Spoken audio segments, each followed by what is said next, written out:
Bonjour à tous et bienvenue dans cette vidéo. Alors, c'est une vidéo qui va un petit peu présenter mon expérience avec la PSX. Alors ici, c'est la PS1 évidemment, mais moi je vais parler de la PSX parce que bon, c'est la PlayStation 1, mais moi j'ai toujours appelé PSX. Alors, je sais vraiment pas pourquoi je l'ai appelé PSX.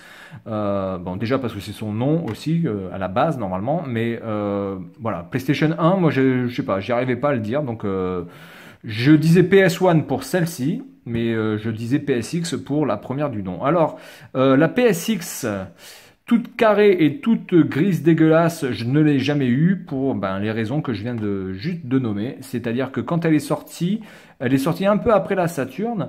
Et moi, comme j'en avais déjà marre de ma Mega Drive, j'ai acheté la Saturn en premier. Et quand j'ai vu la PSX sortir, je me suis dit, ah, ça va, franchement, j'ai fait le bon choix parce que ça ressemble à rien cette console. Elle est carrée, le design est vraiment pour moi has-been, quoi. C'était vraiment un design presque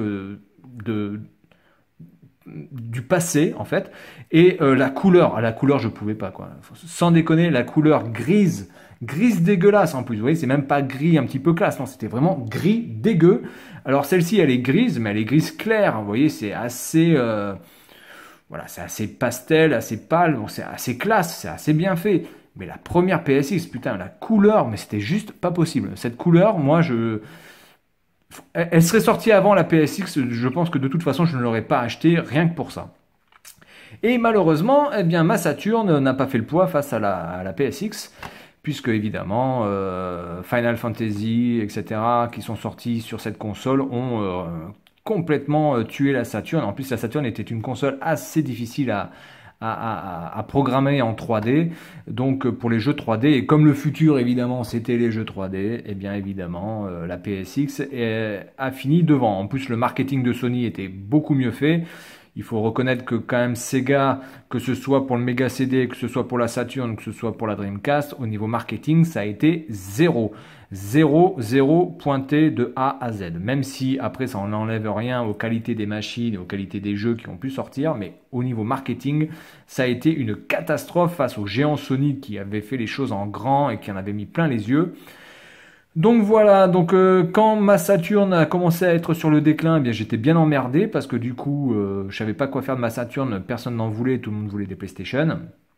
Même pour vous dire, à un moment donné, j'étais même allé dans un magasin de jeux vidéo pour acheter une carte mémoire de Saturn. Le mec m'a littéralement rigolé à la gueule. Hein. Il m'aurait dit directement t'as le sida, rentre chez toi. Je pense que c'était pareil pour moi. Hein. Il m'a dit clairement, mais t'as encore une Saturn. Qu'est-ce que tu fous avec une Saturn? Pourquoi? Qui, que, quoi, dont, où? Alors je lui dis, bon ben ouais, mais bon, moi j'ai une Saturn, j'ai besoin d'une carte mémoire.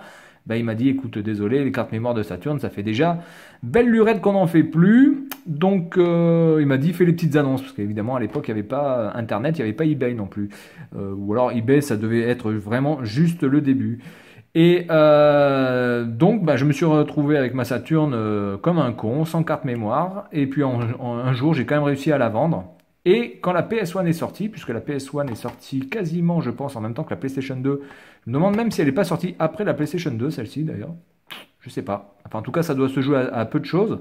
J'ai acheté la PS1 et voilà, j'ai pu profiter enfin des jeux PlayStation chez moi parce que jusqu'à présent, bah, je jouais à la PSX uniquement chez les potes. Alors en plus, ce qui m'avait bien plu chez PlayStation, franchement, c'était leur manette. Donc ici, la DualShock 2 avec vibreur et puis donc les deux sticks analogiques.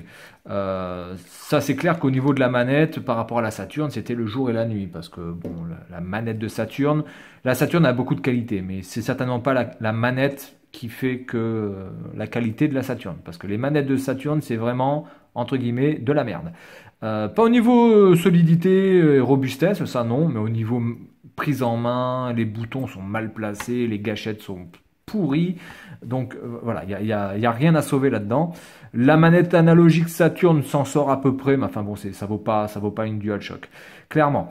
Voilà, donc ma petite expérience par rapport à la PS1. Alors je vous la présente ici, puisque ici c'est un modèle évidemment japonais fabriqué en Chine et ça peut se voir parce que je l'ai démonté.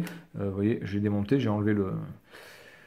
J'ai dû troué ici l'étiquette, je l'ai démonté et clairement, quand on enlève le capot, c'est du merdier dedans, c'est très mal fait. C'est vraiment pas digne de souvenir. Alors, je pense que la PSX premier du nom devait être d'une meilleure qualité de fabrication. Je pense qu'il y a, il y a pas photo là-dessus, mais celle-ci est fabriquée en Chine et ça se ressent quand vous ouvrez le capot, la plaque de métal, on sent que la plaque de métal est vraiment merdique, c'est du métal de très mauvaise qualité que vous pouvez tordre, que vous pouvez casser en deux en l'espace de 2 secondes. Donc ça reste quand même une très bonne machine qui fonctionne très bien, qui est assez robuste au niveau bah, voilà, de la lecture des jeux et au niveau des voilà, de tout ce qui peut être là, mais globalement la qualité de fabrication de cette PS1 est pas terrible. Alors, par rapport au prix, je pense que c'était normal qu'elle soit fabriquée en Chine et non pas au Japon. Mais regardez par exemple le bouton là, vous voyez comme il bouge. Vous voyez, il bouge. Regardez comme il est pas du tout stable. Et là, ici, le capot, le bouton, des fois, se bloque. Donc, ce qui fait que, vous voyez, le capot se rouvre comme ça. Donc, je suis obligé de jouer du bouton. Alors, c'est peut-être ma machine qui déconne, mais je veux dire, dans l'ensemble, ce bouton-là est quand même franchement pas une réussite. Et puis, regardez quand même la gâchette, la micro-gâchette qui tient le capot. Elle est ridicule. Regardez-moi ce truc. C'est tellement petit. C'est hallucinant. Mais en tout cas, au niveau design et sur la qualité de lecture et on va dire la fiabilité, cette console, il n'y a rien à dire. Donc je l'ai prise. Je vais passer bientôt donc des jeux de PlayStation 1 dans pas longtemps, certainement même aujourd'hui. Donc je vous dis à bientôt pour un premier jeu sur cette PS1 version japonaise avec des jeux officielle, version japonaise. Allez, salut!